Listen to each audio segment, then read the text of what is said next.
me see. Wait to her. She's back on. I'm gonna wait to her camera. Let's try her now. Okay, can you hear me now? There we go. Yes. Yay. All right. Sorry about that. What does your shirt say, by the way? What does your shirt say? Moms for Liberty? It says Moms for Liberty. It's an organization that I'm a part of, and we do a lot of work with school boards, just fighting against a lot of these edicts that they want our children to follow that are just unreasonable.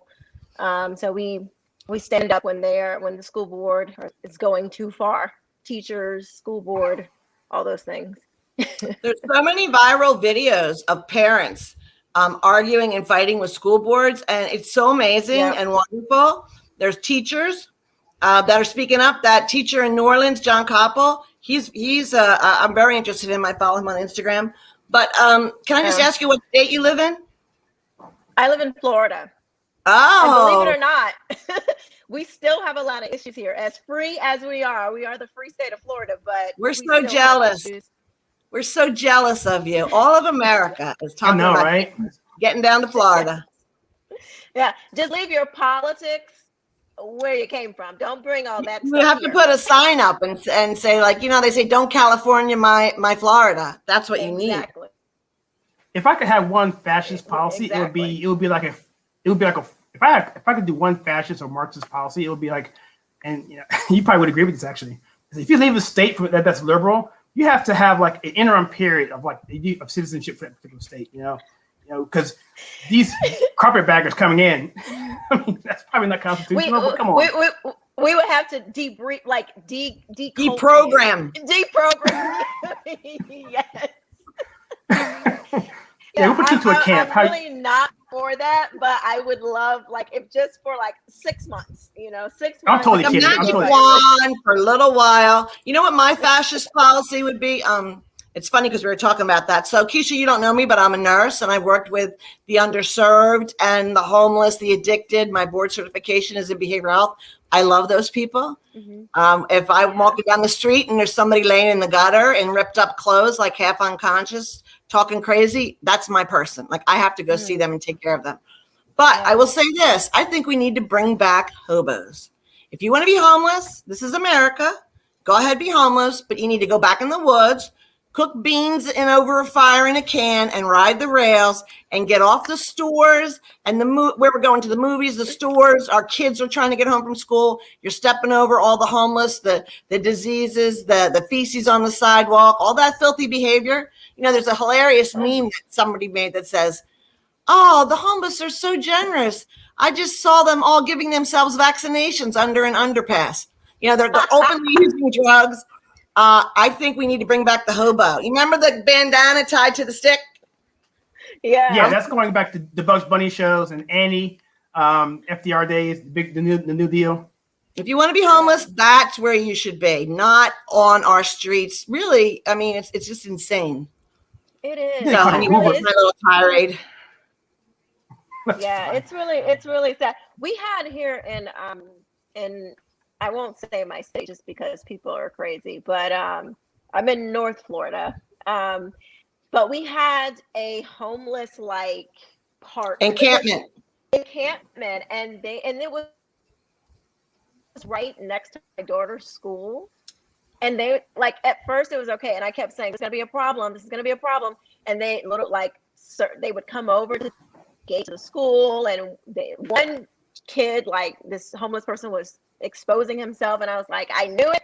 And then after a while, they just moved them somewhere else, and I don't know where all these people went. It was a lot of people, and it grew really, really, really. That's fast. what happened. I was like, oh my god, this is not going to be good. Yeah. But they moved them, and it's they just rotate them. They just rotate them. But states like Florida and California have bigger problems because of the weather. So, and I lived in Florida 25 years ago, and the homeless population were bad. And I worked in corrections for a long time, and I was talking to a nurse that works in the jail in the Florida Keys. I can't remember the county that's right there in the middle. But she said what they started to do was putting people in jail because it was affecting the tourism. So they would lock people up for being homeless, which really isn't against the law, but they say something else. But the people would go in jail. They would eat, get off drugs, lift a little bit, get themselves together. I think it was probably like 90 or 120 days right out the door. And they go like right back to the Walmart, right at the bench where they were living before they were arrested. Like this is never going to work. And the thing is this too. People also don't realize, like, give them housing. There's really a bed, I think, for many people in this country, or there's housing and there's programs, but you have to be sober. You can't go in there and be shooting up drugs and drinking and carousing and having strangers or renting your house out for a rock, 15 minutes at a time. So you have to be sober. And that's what people don't want to give up. And it's a shame. Like Dr. Drew is, as we all know, Dr. Drew, and he's worked a lot on this and he's been down there. I mean, they have it's not just typhus. It's another disease that's carried by parasites, like rat parasites in California, in Los Angeles. Like it's really serious. But the fact of the matter is, if people, they don't mind it so much as long as they can continue in their bad habits. Plus, you got to combine it with mental illness. And even people that were not mentally ill, they get on drugs and now they're screwed up. So it's a little bit complicated, but I think the most important thing is we say, no, you can't do this. If I was queen of the world, I'd go right down the street and go, you want to go to rehab, you want to go to the hospital, or you want to go to jail? You pick, and I'll help you do whatever you want to do, but you can't do this.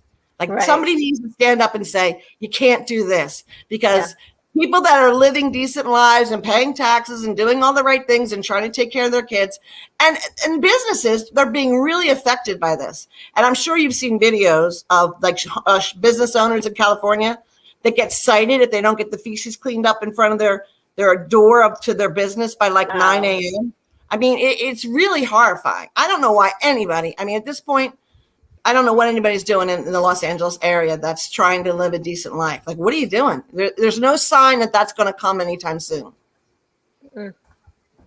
Sorry. Wow. No, that's all right. Somebody else kicked it up. If I were queen for a day. Sure. Oh, no.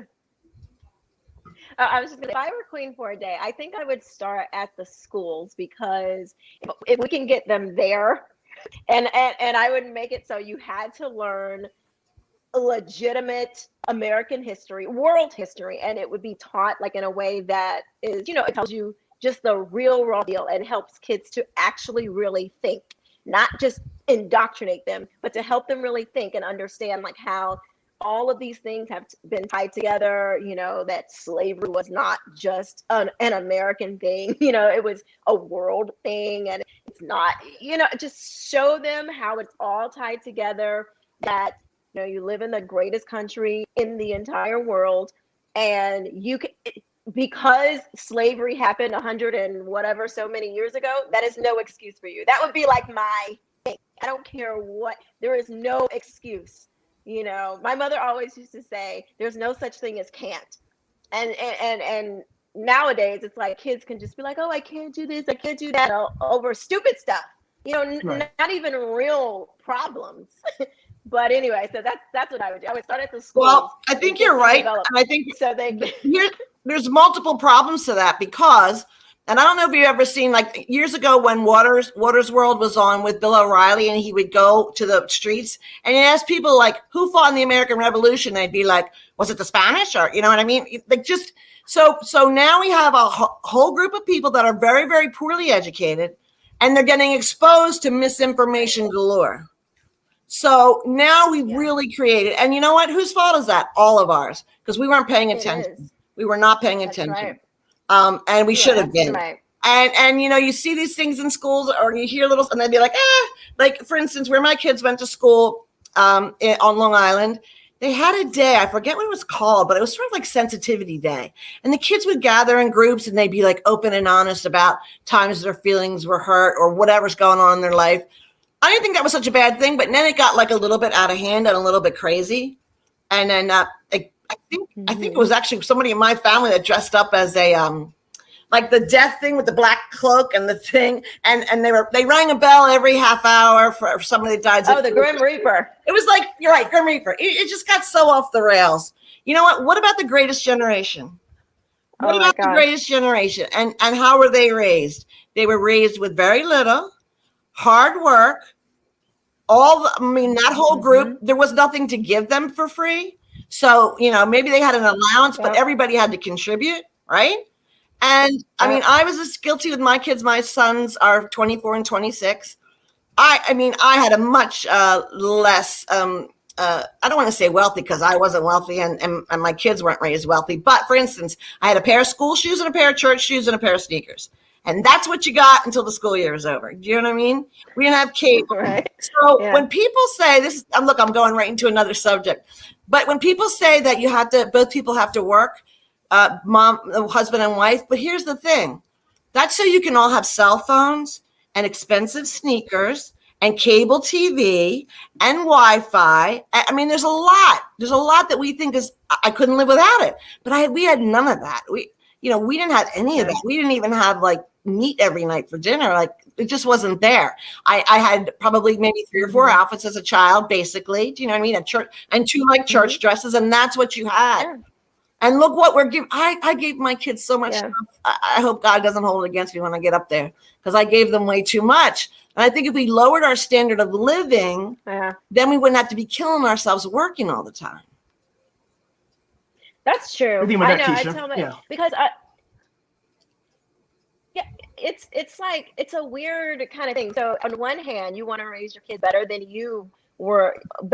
what you came up with, but there is a Frederick Douglass says, without struggle, there is no progress. And we say that, we hear all these cliches, but when you think about what that actually means, the struggle is what builds you. It's what makes you who you are. And we're giving our kids so much crap that they don't need, so they don't experience struggle. So it's easy for them to, oh my God, I don't have a cell phone. Woe is me. It's oh my God, are you kidding me? Or Mom, where's the Wi-Fi? Or whatever. It's ridiculous. But it's we want to give them what they never had. But when you give them these things, you're actually creating a little terror monster. So you really have to, if you're going to give them those things, you really, really have to be intentional about making them struggle with something. You have to make them struggle because they will be little brats. And I think the struggle actually, the cream rises to the top in the struggle, right? So the best of us comes from not having things go our way. That's really, for me, I think that's been my greatest learning experience. That's character development. But even when my kids were little, 4th or 5th grade, and I worked night shift as a nurse, and there'd be all these, every 5 minutes there was a program at school they wanted you to go up there, Pirate Day, this day, that day. I worked nights. So it was a big deal for me to have to sleep for an hour, then go up there, and then have to go back to work. But the killer was the homework. And they really expected the parents to sit next to the child every night for the 2 hours of homework. And let me just ask either of you, how many times did your father or your mother sit down next to you to do your homework? Many times. Well, many times. My parents did not unless I didn't do my homework, and if I didn't do it and the school called, then they'd want to be interested. My parents were not so involved in my life as a child. Nowadays, the parents and the children are so enmeshed and so you got to let the kids go, put a little string and let them figure out their problems and handle their business. There's a school I saw at the door. It says, you may not come in here if you're bringing a forgotten lunch, a forgotten paper, a forgotten gym clothes, because we're not going to let you rescue your child. So you're not allowed to do that. And I think, that's a great idea. Yeah, it wasn't a normal thing for. I'm sorry, it wasn't a normal thing for me. My parents, when I asked them how to spell something, they say get the dictionary, or what was this? Go get the encyclopedia. But your parents are both teachers. Your parents are both teachers too. Your parents are both teachers. They were. I want to jump in here and talk to my mother. Holler at some of these. Oh. Go ahead. No, go ahead. I was just gonna say, when I was younger, kindergarten, first, second, I remember probably up until 4th, 5th grade, I remember doing a lot of homework. Maybe not even that, maybe 3rd grade. But it just got to a point where it was okay, you need to start to figure this stuff out. You need to figure this stuff out. And then I had an older sister too who would help me with homework and stuff. So I don't know. It was kind of like she was there, but she had a good sense of when to like. But she didn't sit down with you right next to you and do the homework with you. I mean, especially once you get past like 8, 9, that you expect you to do your homework. And if you have a problem, come get me. I already went to 4th grade. I've already been to 5th grade. I don't need to go learn this stuff all over again. Right. Yeah. It's just crazy. It makes kids too dependent too. And weak. Makes them weak. Yeah, that's probably true. Let me jump in and holler at some of our guests here. We have some chat going on here. I want to call out some names. Teresa Yan, welcome there. Cocaine Mitch, he's a local normal. Cop 550 ZX. Welcome everyone. And I've been putting the comments up here. Snicker SG. Snickers GL is a person I worked with at one of my jobs, and she didn't even know I was going to be on here. She must be following you. Hey, honey, how are you? She must be following you anyway. So I'm just gonna put these people here. Rosie Paula says, "Go Keisha." You got a lot of fans here, Keisha. That's my friend. Yes, hi, Rosie. Oh, which one? I'm sorry. Come back. I'm sorry. Which one? I'm sorry. I'll come back. Oh, Rosie. Yes, that's a friend of mine. Yeah. Cool. And by the way, if you don't want your comment to show on the air, just put an asterisk by it. I won't put it up on the. I won't put it up. If you say something that you don't want to be public. Debbie Skinner is on. Welcome. Red Femme Diary. I guess it's a female. Oh, yeah. She said she needed it. Yeah. You don't know. I mean, I want to offend anybody. Let me see. That's pretty much going to be how they identify. I got something to tell you. Pronouns? Oh, Mark is on. Oh, yeah, Mark's on. By the way, Mark Jackson. He's a regular. So cool. So I want to talk about sort of what we want to talk about, but if you want to continue talking on this dialogue, we can jettison this to another day. But we're going to try and hit the RINOs and what they were dealing with the Republican Party. But education works for me too. Oh yes, I would love to talk about that. You know what? I want to hear what Keisha, because I know she wanted to speak on this topic. But tell me just a little bit about yourself, because I've just met you through Kyle, and I'm interested to hear about you. Yeah. Okay. Yeah. So my name is Quisha King, and I grew up sort of half Southern, half Northern. I think that gives me a really interesting little bit of feistiness. My family moved to Connecticut from Florida when I was 13. So I lived in Connecticut and I moved to New York. And I used to sing. And so just growing up, that definitely opened my world to a lot of different things. It's a great experience. And just as time went on, I'm skipping light years ahead, but right after the 2016 election, I was talking to a close relative about the Black Lives Matter. And back then I was like full on Democrat, only watch CNN, did not consider, really think about. Yeah, I mean, I was a full on, I just believed everything that CNN, MSNBC, I believed it all. I never really questioned any of what they were saying. And so anyway, we were talking about Black Lives Matter, and she said, I think Black Lives Matter is a good organization, but I wonder why they never show up when it's black on black crime. And I was like, well, that's just because all the cops are killing black men. I was all in.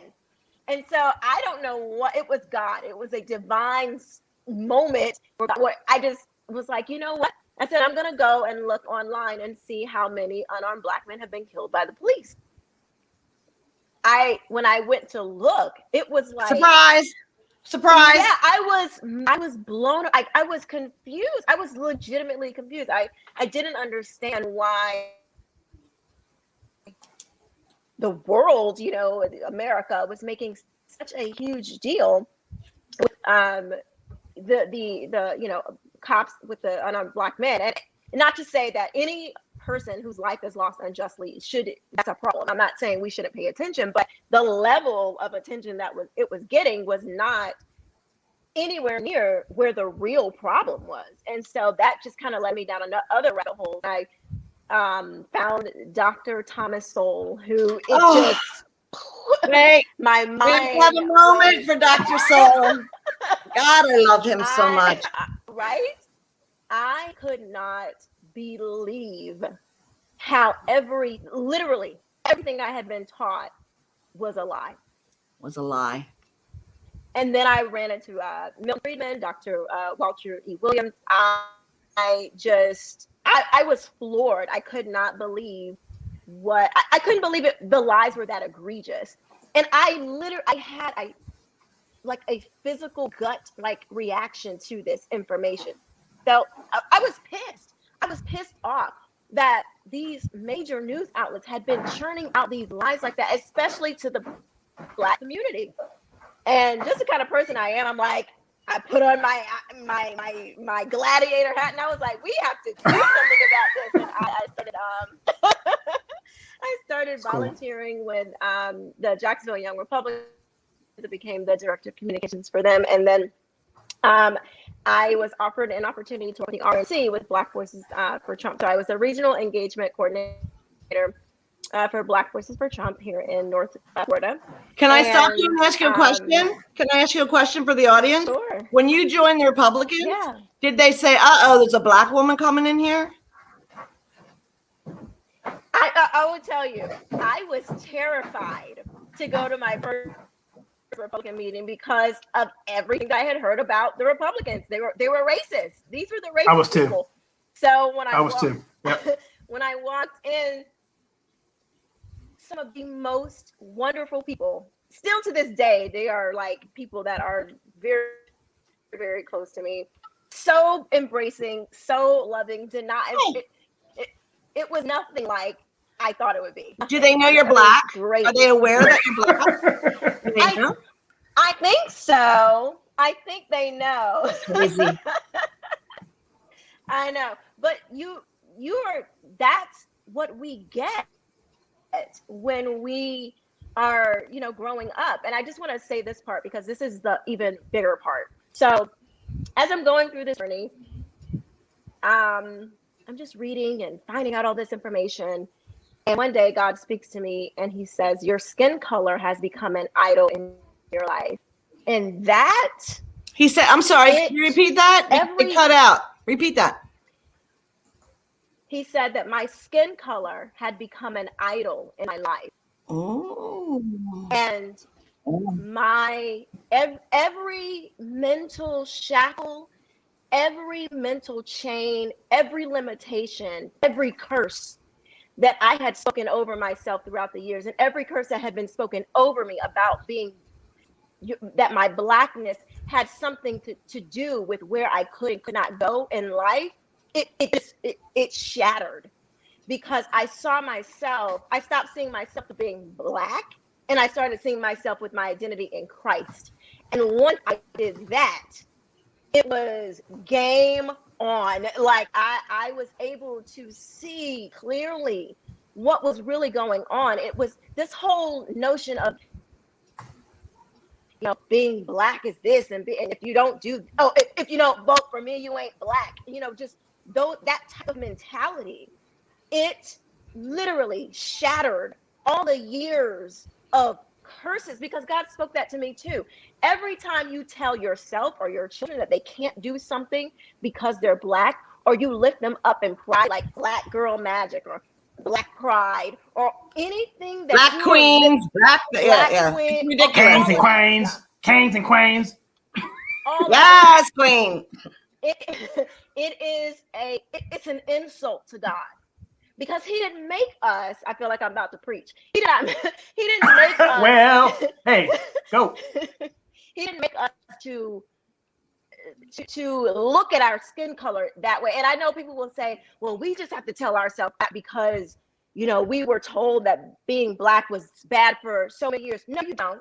No, you do not. You have to look, that is still you're still leaning on someone else's definition of defining you.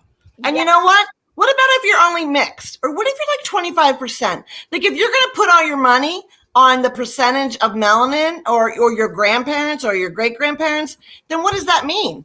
100 years from now, I'm sure a great deal of the population will be like a pleasant cocoa color.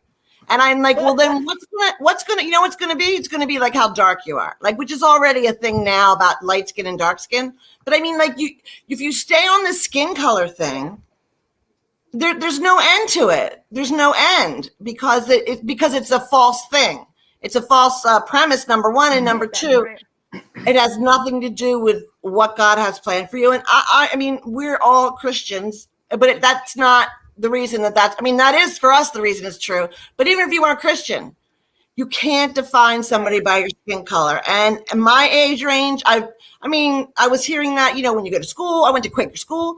We've all talked about, I don't see color. We're not going to talk about color. And now you are your color. That's the new story. You are your color. And how do you tell that to children? And there's so many things. I know in the company I work with 2 Black women that are both have their doctorates. I work with a Black pharmacist. Both of those 2 women, one's married to a pharmacist and the other one's married to a dentist. They're all Black people I'm talking about. And you work when you work in medicine, there's a huge portion of Black people that work in hospitals, nursing homes, and nursing in the field. Yeah. How'd that happen? And these are the same people. Especially when we're so oppressed. They don't know how to get an ID. You see, it's so insulting. So what I really feel what divides people in our world is money. As far as I'm concerned, it's really much more green than brown. So when you have anybody of any color that invests in their children and gives them a strong family unit and does all the things that you need to do to invest into your children, they're going to go up and be great, no matter what their skin color is. See, it used to be the Cowboy fans and anyone other than them. So, but now it's so much different. Well, and here's the thing. It doesn't matter your color. So there is plenty of white people that are not 2-parent families, are not doing the right thing, on drugs, whatever. And those children are not going to turn out well. So to say these problems pardon? I'm sorry. Go ahead. I didn't mean to cut you off. I was going to say, the problems that we have in this country aren't Black people problems. They're really more poor people and bad parenting problems. And why are you saying that has something to do with all Black people? Most of the Black people I know are about like me, live like me. And here's an interesting thing I'm going to tell everybody of your viewers. So I lived in Pennsylvania for most of my life, and then I lived in New York. I've never lived anywhere up north where Black and white people just mixed together evenly. Like there was like a Black family like 2 blocks over. All the Black people lived over there and all the white people lived over here. I'm not aware of any rules. Perhaps there were, but I worked with some nurses that made good living. And I'm like, why do you live over there? That's a bad place to live. But they wanted to live, I guess, perhaps maybe where other Black people live. Mm-hmm. The house I lived in High Point, I just said where I lived. I bought my house from a Black woman. There's a Black family 2 doors across. There's another, this is all middle-class people so people talk about the South is so racist. This is the first place I've lived in my life where actually probably everybody's home ownership is based on their income, regardless of color. And, everything's fine.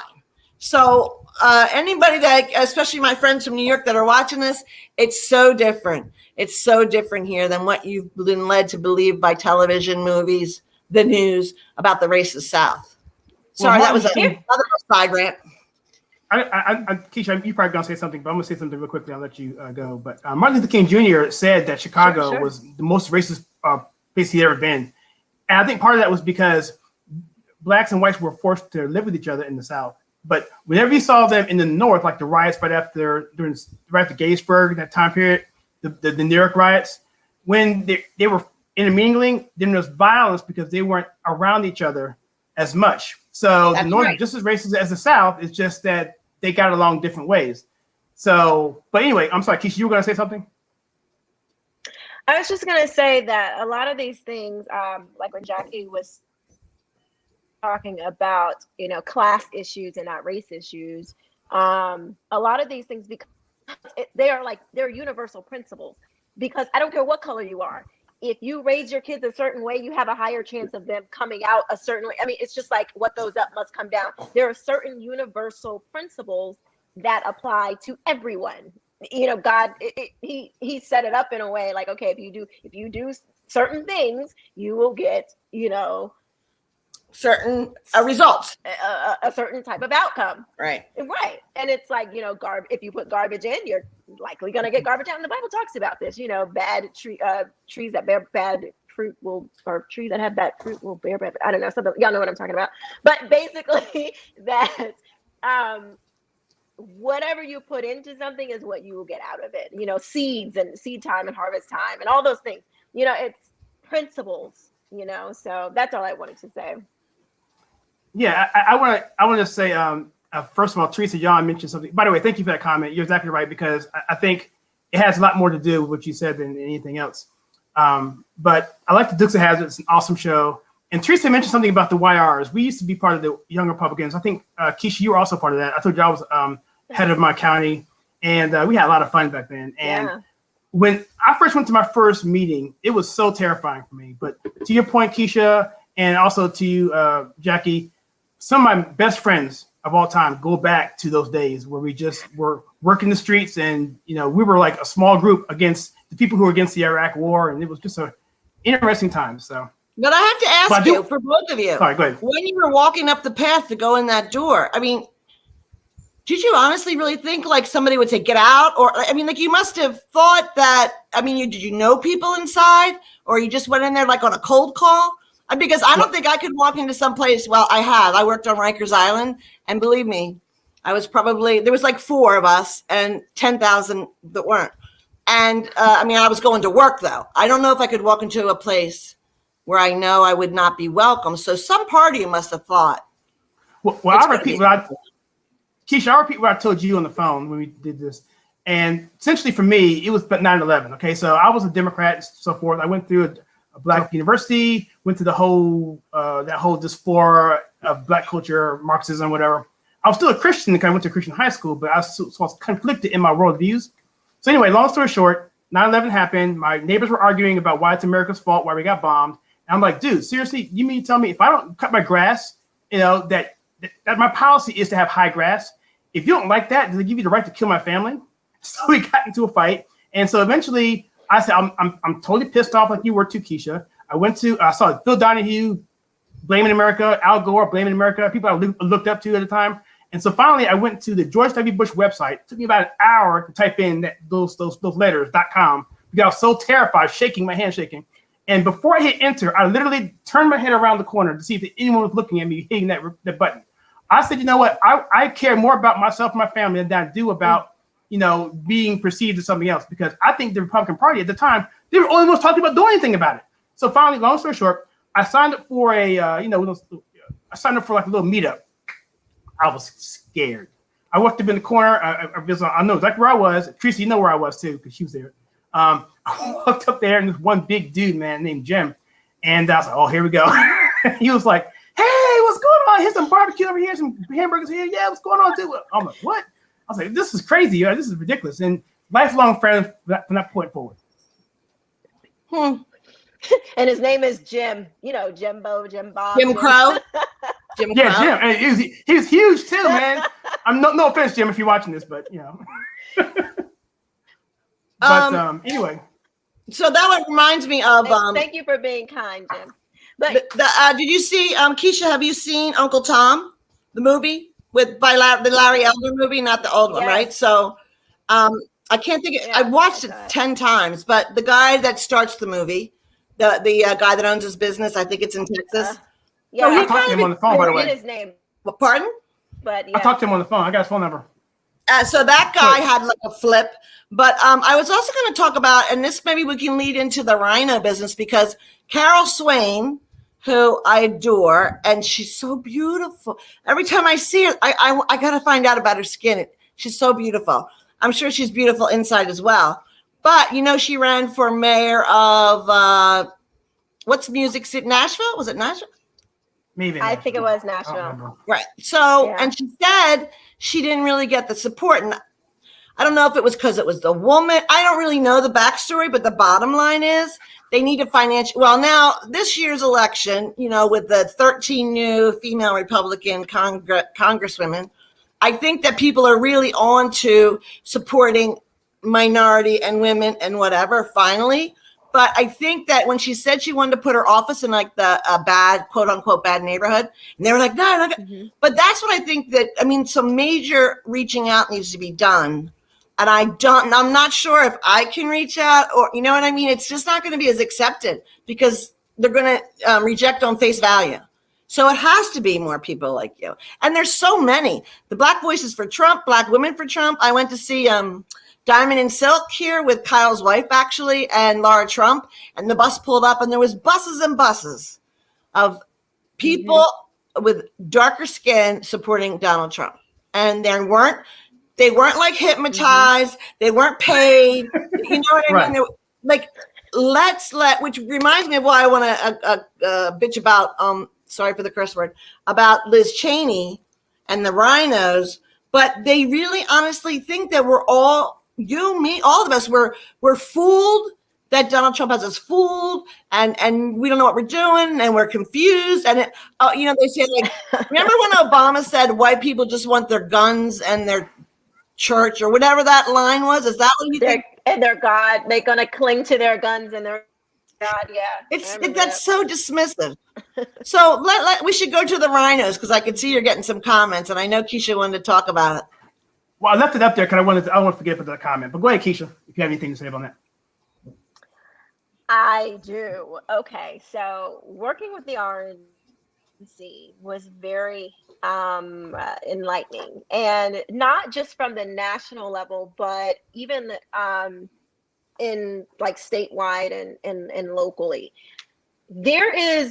So when we say the Republican Party, we tend to think of everybody, but now that I have more information, I look at it as the base and the establishment, because there is an establishment Republican Party, as we have clearly seen in the last 8 months now. It's like you get to some point where the D and the R, your policies don't matter anymore. It's like you get to some level where it's just it blends all together. And excuse me, the base has been ready for more diversity, more reaching out into engagement, all kinds of things. They've been ready. The establishment is where the problem is. They are tone deaf, disconnected. They have no freaking clue. They think that their own voters are stupid. They really do. I don't see a lot of them really understand who their base really is, and what we really want. Donald Trump, President Trump, was so he was able to bring all these people in because he was real. He was real. You could tell that he was really fighting for, because he wasn't a politician. He didn't speak like a politician. Exactly. And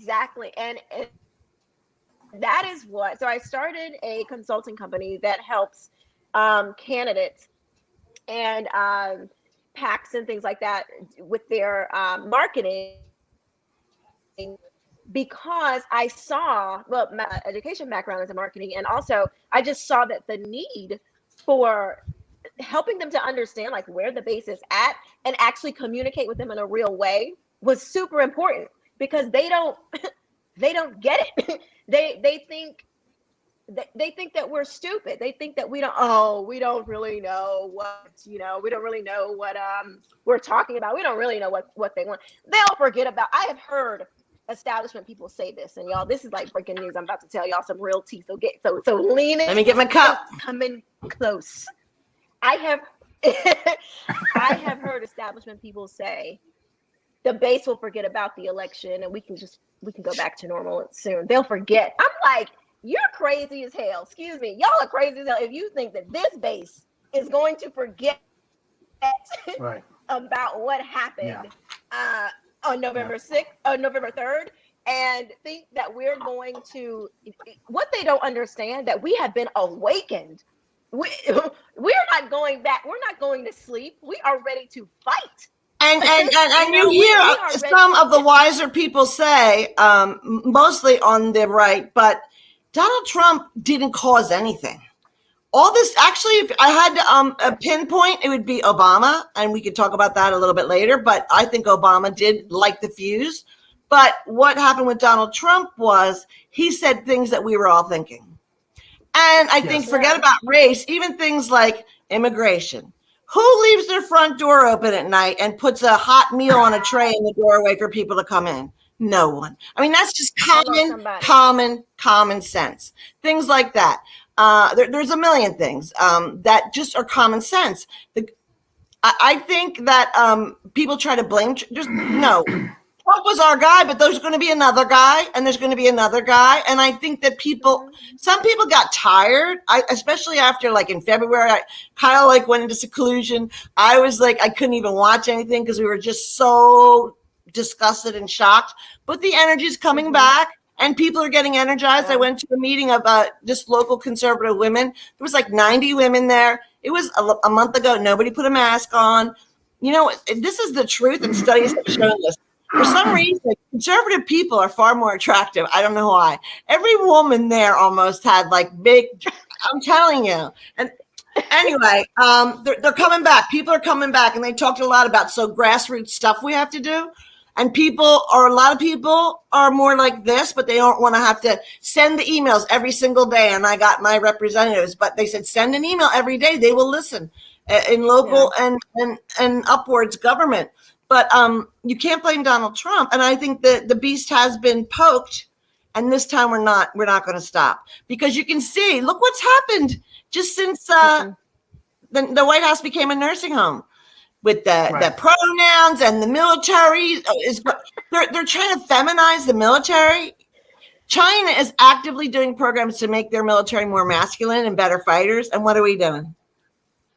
So, I mean, it's not just about racism or any one thing. We need to get common sense back in this world. And once again, I don't care if you want to call yourself a woman. I don't care. But you shouldn't be doing sports against biological girls, because once again, women are getting, I don't want to say screwed, that's not the right word, but we fought for that Title 10, women's sports, girls sports in high school, finally get some money, and then what happens? Here comes 6-foot person with a penis that says, oh, I'm a girl, and takes all the titles. And some of these young girls have been working for years on their sport. That was their ticket to college. So it's just common sense. It's not about, and the partial birth abortions and these, if they're born alive, you could kill. I mean, it's just all gone too far. It's all gone too far. And I'm not saying let's go back to 1954, but I'm saying let's act with a little common sense, be reasonable. And, I think that I don't know if I'm really a true libertarian, because I think the government has just gone so bananas. And right now the laws are all ones I disagree with, but even if I agreed with them, this is America. Our country is based on freedom. Yeah. And the freedoms are dropping like flies. Yeah. I want to touch on a couple things here that you were talking. Go ahead. Sorry, Keisha. Go ahead. Oh, I was just going to say, it's crazy that women are not, more women are, I don't care, even on the left. You would think that they would be like, wait a minute, you cannot bring a biological me or in these sports. Like, I am so surprised that more women are not, speaking up for their daughters and their nieces and their grandchildren. Yeah, it's terrible. I think my connection is bad. That's fine. Well, I'm going to talk here a little bit, because I want to touch on what you talked about, Keisha, about the party and about them not wanting to sleep and not feeling like we're going to forget this. And I'm a couple things here too. But I did a poll on my community tab, and I do polls typically randomly sometimes, but they don't get a lot of response. And so I said, well, let me check this poll that I did, and I'm going to show you the question in a second here. And I don't get a lot of responses, but this is the question that I posted. It was after. Let me remove this comment here, because I said after the election, we posted close to 16 videos on the post-election count process. And you know about this, Jackie. With Michigan and Pennsylvania potentially going to do audits, should we continue the three times a week or more update videos just to see a feel, right? Would you believe the response I got, I still really can't believe it. So here's the response. 93%, 27 votes. And that may seem like a lot for big channels, but for my channel, that's a lot. That's a lot. So people are telling us that they want to get back into the fight. So I'm going to be doing those. They're not going to be pretty. I'm going to be getting a spreadsheet and just going live. It's going to be whatever. But updating people because I'm not really up to date what's going on with the election. So, did we lose Keisha? Oh no, here I'll bring it back. Hold on, I didn't see her. So did you? I'm sorry, Keisha, are you there? Can you guys? Yeah, you are. I'm here. Can you guys? I listen. The way we're all talking with each other, I think we're going to have to do a separate show all the time because there's so much to talk about. But back to Keisha and the RINOs. Yes. So what I wanted to say was, especially about Liz Cheney. So here's the thing. I went to multiple Trump rallies here in North Carolina. And, you know, in the front row is all the Republican politicians that are running in that state, right? Tom Tillis was front and center every time. And other people that he flew to their state to help them get elected. And then after the election day, there were so many people, and Liz Cheney was one of them, that everybody thinks that Donald Trump made us think there was something wrong with the voting. And it just drives me crazy. We have to be very careful. I don't want you to have a strike against you or get demonetized. But I used my brain to see what I knew with my eyes and then reading things. And in the middle of the night, all the switcheroo in the middle of the election night. And if you look, all the bellwether states, the whole thing smells so bad. It's like a rotten apple. And I didn't need anybody to tell me that. And it's not because I even heard, do you know The Hill with Crystal Ball? There's a thing that's on YouTube all the time. And they're young people and they're widely respected. It's a conservative and a Democrat. And the conservative guy said, it's only because Donald Trump said that people all believe the election had a problem. That's not true. And so that's what Liz Cheney, see, that's what really got me why I really don't like Liz Cheney. They think once again that we're so stupid. I sat home and waited. What did Donald say? Oh, then that's my opinion. So, okay. And then going forward, the January 6th thing. And that's another Liz Cheney thing. What happened that day and that should never happen again. And you know what? It really wasn't that big of a deal, except for the poor Ashley, the woman that got shot by the Capitol Police for no reason. And it's all been very hush hush and covered up. No one died. You know, that story they said that the policeman got hit in the head with the fire extinguisher. That turned out to be a lie.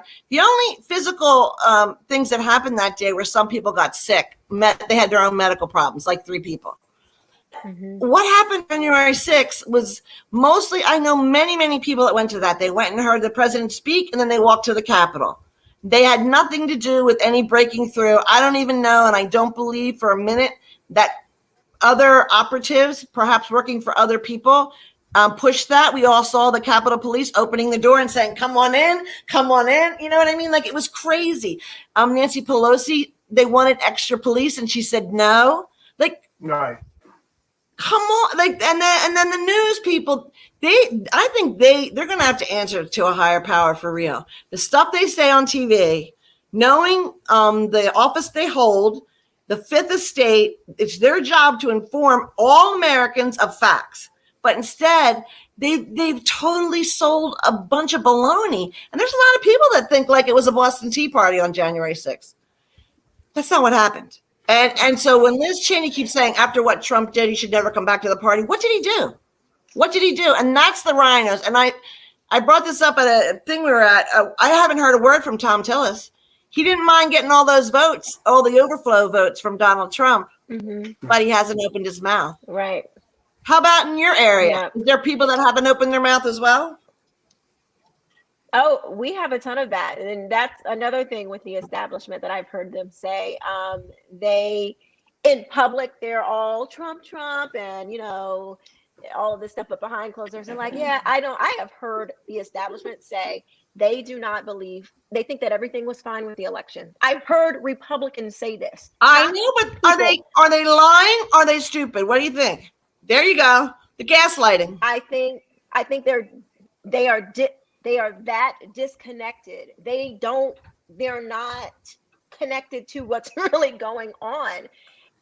I don't know. I don't know what the heck is wrong with it, but I knew my mother used to make us watch State of the Union addresses. So I have watched elections, all my life.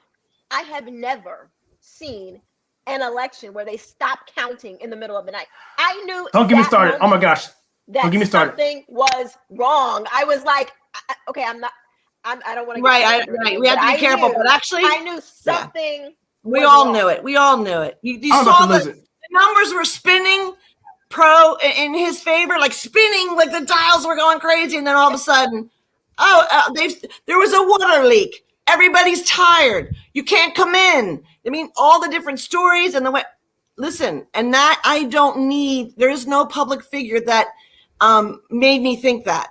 I have a brain, and I also have always kind of followed elections, not as much as I do now. But so then, what's the answer? What's the answer with the RINOs? I just want to say one thing. I know I talk a lot, but when I went with that church group with the conservative women, and there was a Republican state senator from North Carolina, and I raised my hand to ask a question. I said, well, what do you say to, say Tom Tillis, who's now I'm getting like money to send him money or support him, when I saw him take all the support of the president, and then he never came out and said one word in support of the president, either after the election day so I said, what about all these RINOs that aren't speaking up for what's right? It's not about Donald Trump at all. It's about what's right. And she said, well, we can have insider family fights, but that's still our family, and that's who we still have to stand with. And I was like, that sounds like politics. That sounds like a politic answer. I don't think that's the right thing to be. Well, Jackie, I was sitting right. Yeah, I don't. Go ahead, Keisha. No. Go ahead, please, Kyle. Go ahead. Oh, I'm about to go on a tirade, so you may want to go first. I don't think that they are.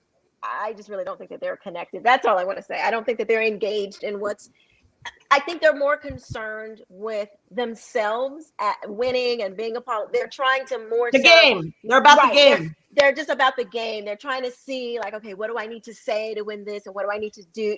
They're not really about doing what's right. Just like you said, Jackie. I'm going to need some counseling after this one. You're bringing back so many memories. And so Jackie, time. It was a bad time in our lives. About 15 feet from where you're sitting, Jackie, I was in that office where you're at right now, and I was watching I was doing the whole thing. So I had the New York Times tickers, the dollars going, the thing to tell you if it's going to win the state. They were so effective in 2016, and Trump was absolutely crushing it on all levels. I was doing videos on the metrics, looking for different numbers. If we hit this particular district, this precinct, this particular bellwether county, we would know where we're going to be looking at. You can project to the end of the night. He was killing it. He was crushing it, even beyond my expectations. He was killing Minnesota. I was like, all right, here we go. Guess what? He was winning every single exit poll, every single thing that they were saying. And then all of a sudden, the New York Times, like an hour before, they did their thingy in that explosion in Georgia. They called it an explosion. They stopped the tickers in the New York Times. They stopped the tickers. North Carolina was the last one, and they called it North Carolina, which ended up winning. And it's all videotaped on the public record. And so that's it. Then Jackie came in, and she looked at me. I was like, yeah, it's about to be on. I was sick in my stomach. I knew what was about to happen. And then there was about 5 or 6 states that had the 1:00 in the morning problem, and that's the ones where everything flipped. And here's the ballot thing. dumps, the dump trucks coming in at 4:00 in the morning in Wisconsin, in Michigan. Guy that picked up a 18-wheeler full of ballots in Bethpage, Long Island, and drove them to Pennsylvania, and they were Pennsylvania ballots. Like the stories are just, and the thing is this: it's not about Lorraine is a therapist. Vickers is a therapist, actually. It's not about a person. It's about my choice and who I voted for. So I voted for someone in 2016, and they spent 4 years trying to invalidate my vote. That's what I'm mad about. It doesn't matter if it was Donald Duck in the office. Right. And free and fair elections, that's what it's about. It doesn't even matter anything else, like who won, who lost. It's not about that. It's about we have to have trust in our elections. Exactly. Because I know for a fact, if we lost in 2020, legitimately, I can deal with that if it's a fair election. because we're going to crush them in 2022. Right. But if it's an Exactly. unfair election, then we're screwed in 2022, 2024, 2026, 2028. Exactly. And that's what I'm saying. I was so depressed, literally, not because we lost, but because of what happened to our country, and that no one was standing up for us. That our leaders, our elected leaders, were not standing up. The Constitution says that there's plenary authority for the state House representatives to do their jobs. They have the right to determine a contested election for the Electoral College. They didn't do their right. In fact, I think Pennsylvania advocated it back in 1934. So the Attorney General, and they had to get it back, and they didn't get it back, and they tried to get it back, they couldn't. And then no one was helping. The Supreme Court, we know about them, but it didn't have to go to the Supreme Court. So you see I'm having a problem here. Yeah. Yeah. You know what? I'm like, go ahead. Because me and I'm Carol like- start getting upset, we'll have to shut the podcast down. I say, thank God we did not have the type of RINOs and the type of politicians that we have now when it was going down in the American Revolution, because we would have lost. And America We'd lost. Still. Well, I do controlled believe by it was, Britain. wasn't it John Quincy Adams that said we shouldn't do the Tea Party and we should listen to the British? I just heard that recently. So they were around, but I guess they changed their mind. But here's the thing. I don't want to go down that negative hole again. But you see what Cop 350ZX said, and this is the whole secret. 2 words, term limits. Where's that? We had the only way to solve this problem, because I don't think there's a big difference between Mitch McConnell and Nancy Pelosi. It's about power. Exactly. It's about control. It's about getting wealthy and gaining power. So what's it called? Something of states. SOC. I belong to them. Constitution State. Convention of States. You know what I'm talking about. Convention of States. Convention of States. That's what we need to do. And I was thinking, even congressmen, I think that's a 2-year term. And by the time they finish running, they have to start getting money for the next election. Right. So that's all they really do. And then you have people that have been in Washington for 40 years. What do you think's going to happen? I think senators should be 2 terms and congressmen should be 4 terms. And that's the end of the story. Because that's the only way. Because human nature, especially a godless human nature, as we have so much now, it's human nature to be greedy. Who wouldn't enjoy going to Washington and being invited to exciting parties? And do you know what I mean? Like, that is human nature, and getting paid to do it. They're away from anything normal anyway, because that city operates on like the 7 deadly sins practically. So you got to limit those term limits and send people back to their house. And nobody should have that kind of time to gain that kind of power. That's right.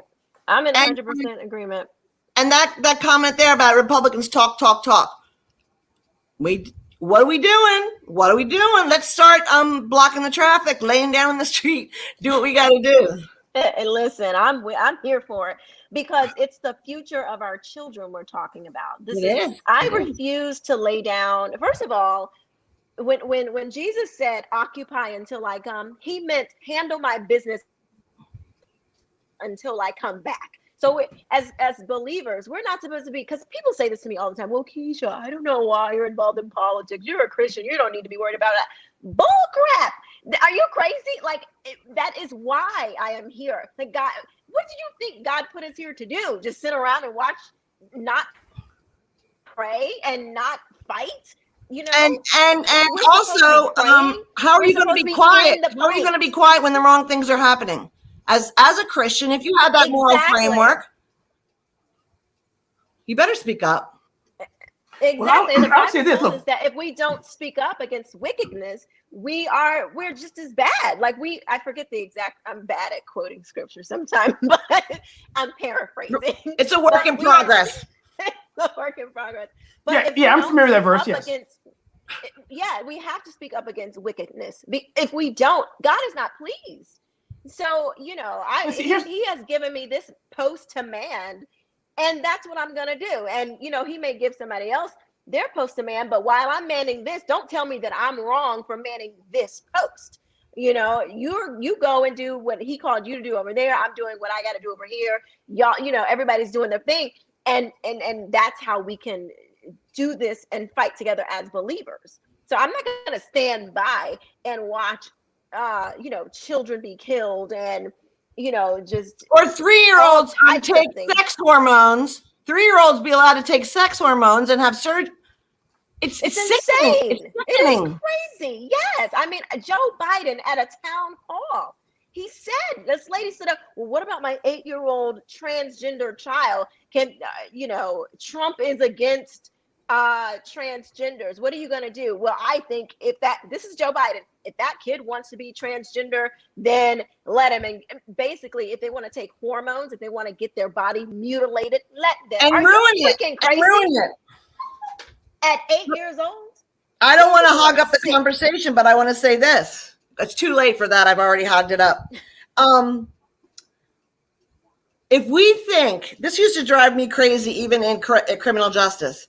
If, in New York, and actually I think it's North Carolina for a long time, at 16, if you committed a crime, you were tried as an adult and you could get life in prison. New York finally, just very recently changed that. But if you think you can't buy cigarettes till you're 21, you can't have a drink till you're 21, you can't do this and you can't do that till you're 21, because we know you may not be. I don't believe that. I think that's ridiculous. I think if you can take a gun at 18 and go to war, then you should be able to have a beer and buy your cigarettes. It's ridiculous. But I think so too. But if you believe that, then how is it consistent to say the 6-year-old or the 8-year-old can do something that will possibly ruin the rest of their life? It's unchangeable. Once you take those hormones at a young age, you can never revert back to your biological sex.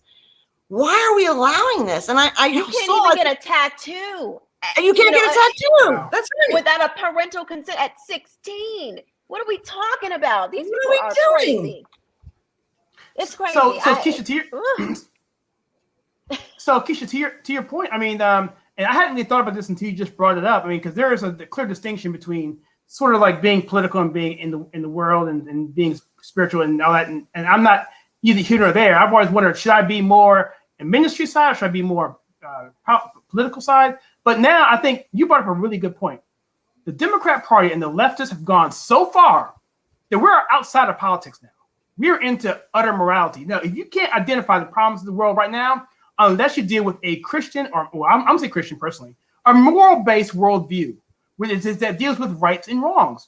And because now we've crossed that line now. It's no longer policy between, okay, we're going to go to, instead of 8 days, we're going to go 9 days. Or policy is saying, okay, we're going to tax you this versus that. No, this is dealing with, clear in my mind, and obviously this conversation in mind, right and wrong issues and moral issues. Absolutely. Absolutely. So really, it is a ministry. When we came into an agreement, I was just going to say that this is my ministry. When we came to an agreement as a nation and said that we were willing to kill unborn children, that is a problem. And we had the audacity to say, well, we are Judeo-Christian. Okay, well, show me where that it falls in line with a Judeo-Christian worldview. It does not. And I believe that once we came into agreement with that, you can see from the 70s, I mean, we have just gone further and further, because that is one of the most egregious things you can do, is to kill innocent life. So once we came into agreement with that, it's like anything goes. Well, I mean, you can't really get more debased than that. Well, so you know what? We're going to see kids and parents talking about that they want their 8-year-old and 3-year-old. People are losing custody and access to their children. They're losing custody and access to their children because they won't let a little boy call himself a girl and let him take the hormones. I mean, that's really scary. But here's the thing. I know I'm older than both of you by a small margin. But I told you I marched in pro-choice, but I'm talking about like the 80s, even the 90s. We didn't have the science that we have now. So I go on Facebook and I have a friend that's 6 weeks pregnant and she's holding up her ultrasound and maybe she'll have the other child and like, Susie's going to be a big sister. Okay, so is that how we think? Because you can also go and in 5 more weeks go get, is it a baby or not? So you can suck it out and throw it away is it a baby or not? Science has advanced quite a bit. And we all see the videos of the baby growing it's a new story. It's a new ball game. So we got to rethink. And I really didn't even know this until I was watching a Law and Order show. I used to be I've seen every Law and Order. And the guy that plays the DA turned around and said, there's nothing in the Constitution about Roe v. Wade. That was a total baloney bullcrap decision.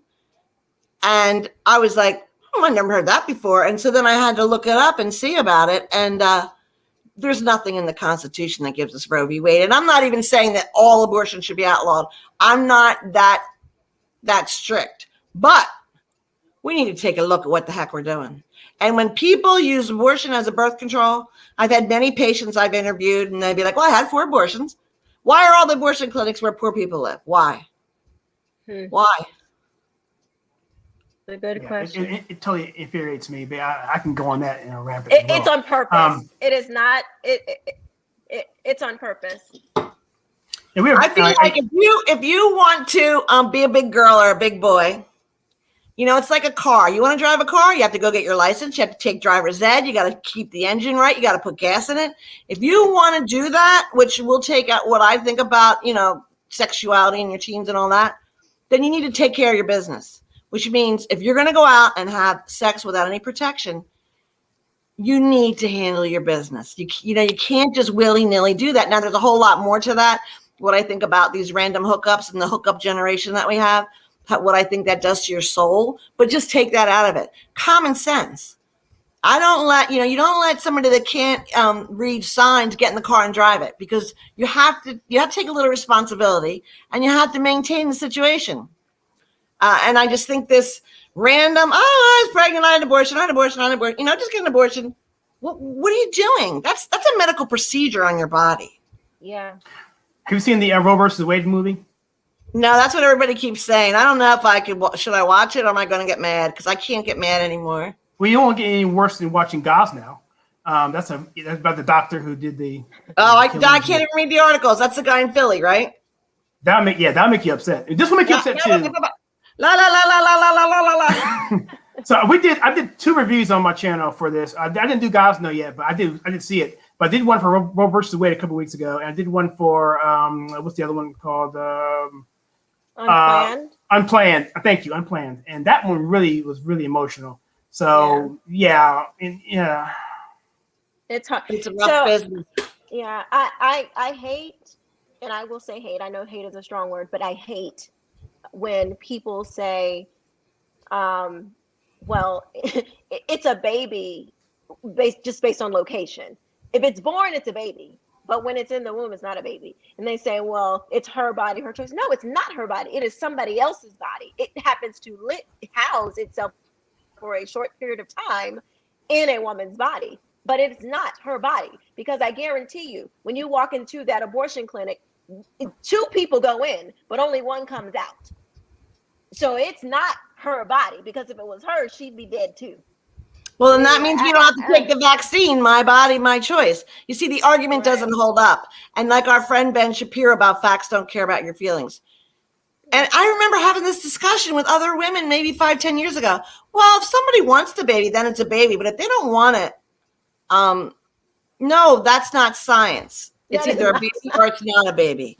And somebody just made a comment about somebody that had something wrong, and if she'd had this baby. I'm not saying that every case is the same. And like I said, I'm not like there should never be an abortion ever under any time. But when I went to nursing school, and I'm not going to say the hospital, but they had a book in the baby nursery, and it was all babies that were born with pretty severe birth defects, missing their brain and things like that. And you know what they did?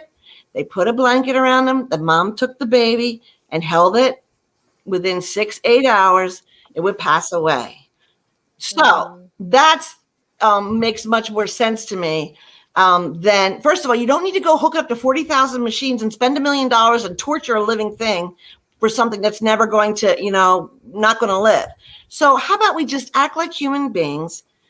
An abortion at 8-9 months? Why? Just give birth to it.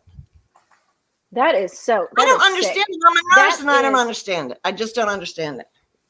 And I have I've had arguments with people on Facebook. People don't believe that that is legal in New York. I'm like, yo, go read the freaking bill. It is. They tell you, we leave it up to the mother if they want to continue with this abortion. If it's even if it's a botched abortion, and that is even crazy. A baby living is a botched abortion. That's even crazy, but that's a whole nother topic. Yeah, I put that on. But yeah, I mean, it's like, go read the bill. It's in there because it is so hard for people to fathom that doctors and laws would be created that we could kill a baby at 9 months old. People will say, no, that's not true. I'm like, here's the bill. It's true. I don't understand. I don't understand why. Now, somebody did tell me about some condition that I know there are conditions where you have to get the baby out, but once again, you don't have to kill it. You could just take it out, right? C-section. But I'll tell you when it really hit home for me. I was working at a clinic in New York in like 2017, and we had a patient. We had a patient that was pregnant, and I worked with all people. They're called justice involved. That's the new term for people that are on parole or in a program or they were going to go to jail. It's called justice involved. You can't say like parolee anymore. So this woman came and she was pregnant, and everybody's like, oh my gosh, every week we'd see her. Oh, she was going to have a baby shower, this and that. And she was almost 5 months pregnant, and her belly, she was showing, it was obviously not her first child. And then she wasn't in for like a week, and then she came in and her stomach was like that. And we're like, what? And she got an abortion. She was clearly showing almost 5 months. She went to the local clinic. She didn't have to go to like a medical center. A baby up to 20 weeks can be aborted in New York. Babies can live.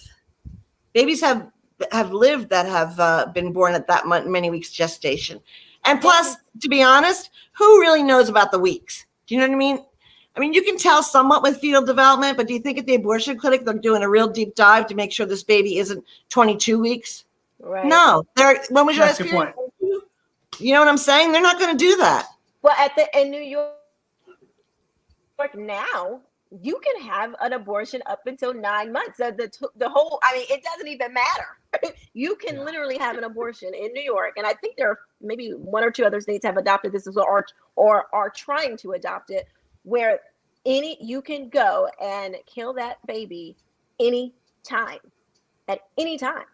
So it's, I mean, we have reached a whole new level of just immorality. Immorality, yes, absolutely. Yeah. You know what? Kyle's not going to do a show with all 3 of us again because you and I don't let him get a word in edgewise, especially me. Kyle, I mean, I'm actually enjoying the conversation. Actually, I really am. I get tired of talking all the time. So yeah. Well, I'll tell you. Well, I don't want to jump around, but I do want to kind of comment on this thing here. Rambo 5. I think I did a review on that, but I don't think I mentioned it being racist or not. But that's kind of way off topic. But I want at least recognize that comment. Yeah, I don't want to talk about abortion because if I do, I'll be going on for like 15 minutes here, and I'll lose all my channel rights and everything. So, because it really boils my blood more than many things. And so I think there was a person that actually came to me and put something on my story comment when I posted what you just said about the New York and about the post-abortion. Actually, if it's born, you can still terminate the pregnancy after it's been born. And this lady was like, that's not true. Hey, how dare you? So I basically cut the article out and sent it to her. It's from Life News, which is a conservative, outlet, which is reputable, but they're just not widely put out there because no one talk about it. But they have good research and resource materials. And I put it to her. There it is, and she's like, oh yeah, well, whatever. And it was pretty much crickets from there. And so I think going back to my original point, which you said, Keisha, that we've gone so far across the barrier of politics. Now we're into spiritual realm of demons, warfare. And angels, and spiritual warfare. Thank you. Yep. That's where we are. And it's you got to draw a line at this point. The church, I hate to say it, has really been slack, going up. And at this point in time, it's the rubber meets the road now. So what are we going to do? When are we going to stand up? The church is being persecuted all over the world, in China and Bangladesh, in Africa, and in Muslim countries. and they understand persecution. And unless we want that to come into our shores, that's what's going to happen, because they're going to come after the people that get in their way, which are people that have ideas like us. You know? Mm-hmm. Yeah. What? It's crazy. I saw a video. Go ahead. Oh, I'm sorry. I saw a video recently. I don't know how old it was, but it was from Buenos Aires, where there were thousands of women in the streets, and they were crying and rejoicing that abortion was just made legal. I mean, it was the sickest thing I've ever seen. Thousands, like a sea of women, boo-hoo crying and thanking God and being all, grateful that abortion was just made legal. And I'm like, but listen, I have to say, I understand that. When I was younger and when I participated in a lot of pro-choice activities, I really felt like it was an impingement on my body for like male lawmakers. But then I grew up. You know what it kind of reminds me of? Like when you're younger in your married life and you're like, I'm not doing that for him. Who does he think he is? You know what I mean? Like you're all about asserting your own boundaries and it's all about you. And I kind of felt that anger inside when people would talk about abortion. And I just felt it was so wrong to make somebody have a baby that doesn't want it. And then I got a little bit older and I said, you know who could stop that? You dummy. Don't, you know what I mean? Do something to make sure you don't get pregnant. I mean, it's not, and then on top of that, why should this thing that's growing in your body, no matter if it's 1 week or 2 weeks or 3 weeks, why should that living being suffer because you're like a little bit lazy and you're not paying attention? Now, I know that accidents happen. I know that, there's always like the rape, the incest. I'm not even talking about that because that's not what the majority of abortions are. Right. When I was about 29 or 30, I was really involved with a national organization for women where I lived. And some abortion law was coming up in Pennsylvania, and they asked me to speak about it. And I worked in a big city hospital. And they asked, the woman that was the head of the NOW chapter said, when you make this speech, tell them they're bringing in girls in the ER at X hospital where you work from botched abortions. And I said, that's not true. Why would I, I'm not going to say that. And I was thinking like, I would get in so much trouble if the hospital heard me saying that. Like, why would I say that? She goes, no, you got to say it. That's part of your speech. And that was the last, and I did give a speech. Yeah, I'm telling you, I'm not making up a story.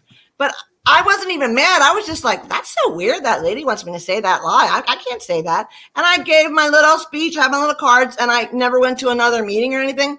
And I'm not even saying like everybody does crappy stuff like that. But when somebody asks you to make up a story or exaggerate in a speech to tell a lie. Yeah. Red flag. It was a big red flag. I still remained pro-choice and I still went to marches and stuff, but that always left a really bad taste in my mouth. Why would I make up a lie about that? And why would you ask me to do that? Right. Yeah, I've done several interviews on this channel. I've never told anyone one time what to say. Yeah. I just want to ask one question. Who brought up the AOC? Was that you, Kyle? That was me. And basically, she said that Planned Parenthood saved lives. And you and I talked about this, Jackie, and you're saying that she basically is not considering the 20. Now, she's talking in the context of Black women, whereas in 1973, which was January 22nd, when Roe v. Wade actually happened, to this point now, we're looking at nearly half the Black population gone from abortion. And so she's saying it saved lives, but obviously she's not including the people, those people. I thought Black Lives Matter. What happened? Black lives don't matter? They only matter when it fits an agenda. It only matters when it fits an agenda. Other than that, they could care less. Well, what I wanted to say was, she's supposed to debate Marjorie Greene on, Marjorie Taylor, that female politician from, is it North Carolina or South Carolina? She's supposed to debate Marjorie Taylor Greene on the Green New Deal. Her name Green? I would love to see that. Listen, that's a watch party right there. That is a watch party. Majority, yeah, I got it here. It says Majority Green. Yep, it's going to be yeah. Oh, okay, cool. Yeah, is it gonna I'll happen talk about for that. real, or are they just kind well, of? Just it was on April 22nd. So let me share my tab here if I can do it. We're getting high tech here, guys. Let me see. Here we go. See how this looks. Can you see it? Yeah, that's what I was reading. Yeah. The Post. Okay. Oh, please, I'm not- please let it happen. Oh my gosh, that would be great. I would love to see that. So yesterday I was watching Newsmax and they said the coal miners union came out in support of the Green New Deal. What? Let me tell you something about unions. What? Unions are Oh, rotten people, and they only exist for the betterment of the people at the top of the union. And I've been in multiple unions, and I haven't personally experienced one that helped any of their workers in any way. But the fact that the coal miners union comes out for the Green New Deal, those coal miners ought to throw everyone at that leadership out right now. can they? So one, I've never been a part of a union, but I do not support them, especially teachers unions. I don't deal directly with them, but I see how heavy their influence is on. Yeah. But once you're a part of a union, can you just be like, no, I don't? Can you just withdraw or do you have Well, it's to, funny you mentioned that because I think there was a case that went before the Supreme Court, and I think it's actually under right to work. And Yes. It was so that you weren't forced to pay union dues if you wanted Right. a job somewhere. But the Biden administration is trying to overturn that and take it back to court. They want to force the union. So you have the government are power hungry and the unions are power hungry.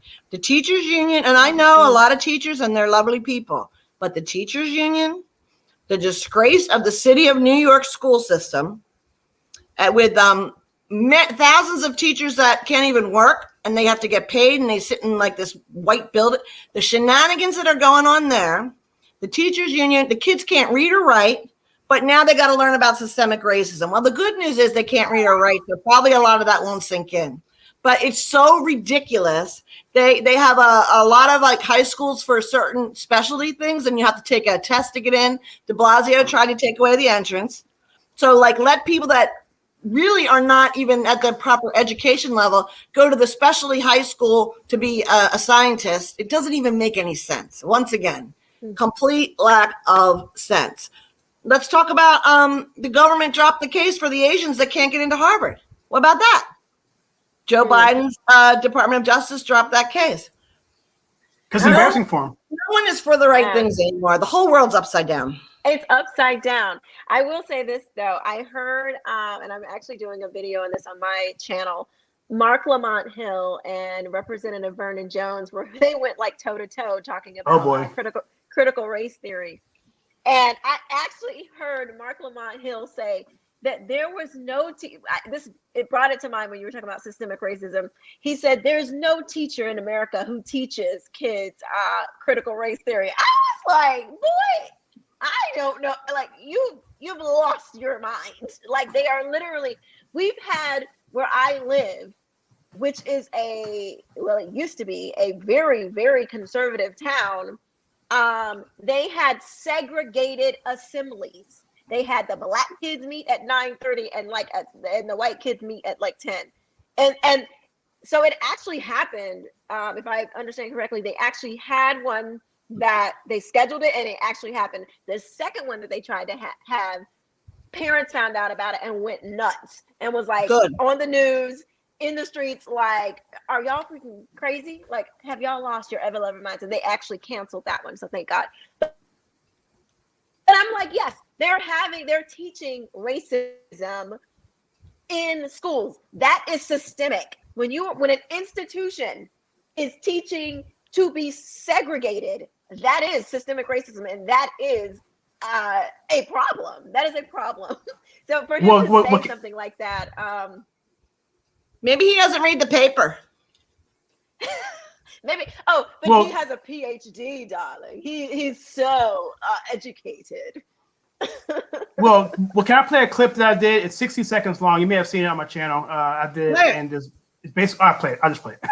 Here it comes. Commit nearly 3 times the crime of white people. Blacks commit 36% of violent crimes here in America, but make up only 13% of the population. The parity of blacks in the UK and black in America proves that there is no systemic or institutional racism here in America, and that the judicial system is not unfairly targeting blacks. In 2020, the USA Today did an extensive study proving that 99% of cops are actually good and law-abiding. In 2020, 18 unarmed black men were shot by police. A recent study by University of Delaware Criminal Justice Department found that some black communities are predisposed to what they call violent subculture theory, meaning that they are more tolerant in these communities by their culture for crime and violence. Even if we remove all shootings by police in America, the black murder rate would still be 99%. And guess what? 93% of that would be at the hands of another black person. If you want to blame somebody, blame the Democrat Party's Jim Crow laws, FDR's redlining, LBJ's war on poverty, Biden's 1994 crime bill. Anyone telling you that there's systemic targeting of blacks by police in America is lying to you.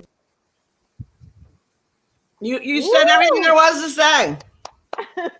I give her that. I don't know how to give her that. yeah, I was really so mad. Yeah. I mean, yeah. I was just, here's I was my like, thing. I'm like, oh, I'm sorry. Go ahead. I'm done. Oh, I was just gonna say, there will always be stupid people. Here, let me even go more than that. There will always be sin. As long as we're on this side of heaven, there will always be sin. So as long as there's sin, there will always be some type of racism. You're never going to fully eradicate racism, okay? I'm sorry to tell anybody who wants to hold on to it and let that be your mantra that you ride off into the sunset. It is never going to be zero people who have just loving hearts. That it ain't never going to happen, okay?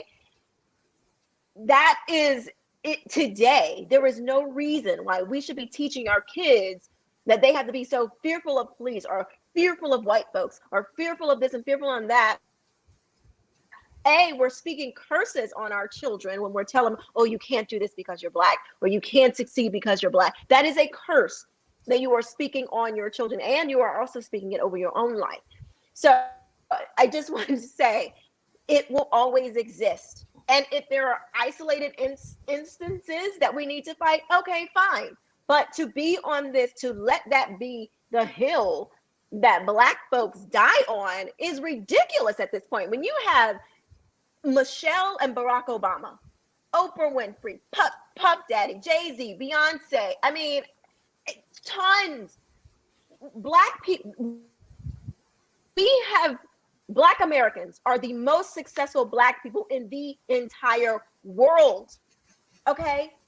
So if you are going to tell all these young Black folks and the white ones too, because or any person that they need to join in this non-existent fight, it is evil, because you are stirring up things inside of them. That is a lie. You are basing all of this stuff on a lie. And you're also telling them that they're doomed. They're doomed. Because you're always going to be black. So there's no, well, but I think the saddest part about all of this is poor LeBron James said he's afraid to leave his house at nighttime because he's afraid, because he's a black man. And, you know, that just doesn't seem right. I stay up at night crying about LeBron and all that he's suffering. 6'7", built like a tank. He's scared. When's the last time LeBron James drove his own car or wasn't surrounded by armed guards? Anybody? Oh, wow. Listen, I think we should do this again. This was fun.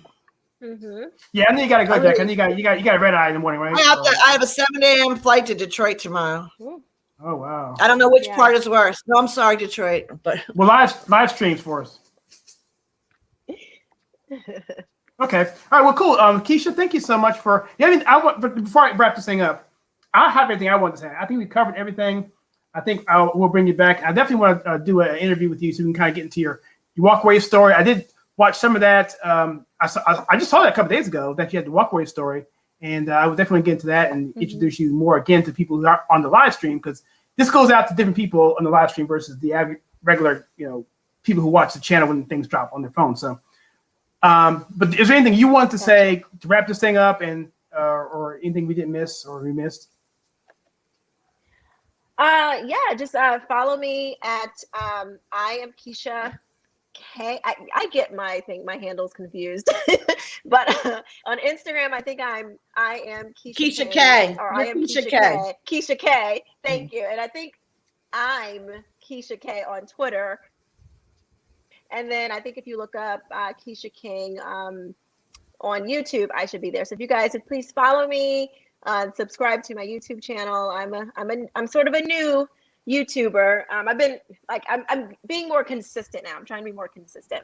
So follow me there, and yes, I look forward to talking with you guys again. Kyle, thanks so much for having me. Jackie, so great to meet you. You too. And yeah, I look forward to seeing you guys in the fight. Also, Moms for Liberty. Check us out on Instagram as well and Facebook. So yes. So I'm gonna put all those links that she just mentioned there into the bottom of the description. They're not there now, but they'll be there in the next 10-15 minutes. Okay, cool. Thank you. Jackie, Thanks anything you want to say? Well, I think I'm going to have a channel now because I'm the only one without a YouTube channel. Obviously, I have some work to do. Well, yes, it's kind of fun. Yeah. All right, so let's do this again, and we'll come up with topics, and I promise I won't hog the conversation so much. No, I think it was great. I think we talked. I think people got a chance to speak, and I think it was good. Oh, you know what? Let's talk about the girl that answered Alyssa Milano's video. Did you see it, Keisha? Yeah, I thought about that. Oh, so good. She was so good, and the way she delivered it was so just perfect. Even keel. Yep. Maybe I should be more calm and gentle instead of yelling. I should go. Me. Yeah. I'm trying. You know what? I'm trying to work on that because I think I need to. I was inspired by her calmness, and she was just so like matter of fact, very like poised. I was like, she really blessed my life. I'm really gonna try to do that. I think it makes your argument stronger when you're not emotional about it and you can comment like Thomas Sowell style. He just puts it down. And you know that he believes 100% what he's saying because he doesn't get rattled. Right. Yeah. Yeah. Like I Jordan need to Peterson. work on that. Y'all pray for me. Oh, pray for all of us. Yeah. All of us. All of us need prayers.